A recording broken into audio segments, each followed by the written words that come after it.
એક કામ તને સીંજ્યું તો એ તારાથી હરખું ન થયું. હું મમ્મી નકરું તમે ખીજાય કરો છો. હવે કઈ હું નાનો નથી, હવે મારા લગ્ન થઈ ગયા છે. હા તે સારું થયું તે લગ્ન કરી લીધા ને એમાંય કાંઈ લોસા ન વાળ્યા તે. મમ્મી હવે નહીં ભૂલ થાય. હવે ભૂલ કરીને તોય મારીને ભૂત બનાવી દે.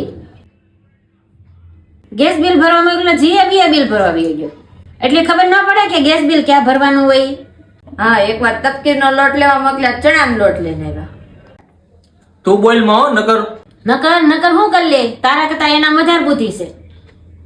તો એને જ મોકલાય ને. હું બોલો? કાંઈ નહીં મમ્મી. એક કામ હરખું થયું તારાથી? અડાણ સુધી કયું હરખું કામ કર્યું કે હાલ મને?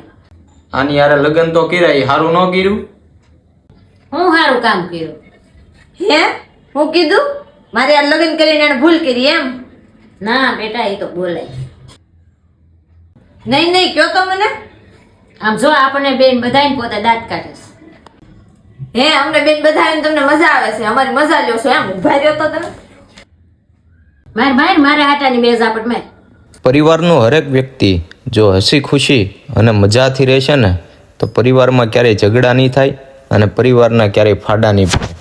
એના માટે હસવું ખૂબ જરૂરી છે.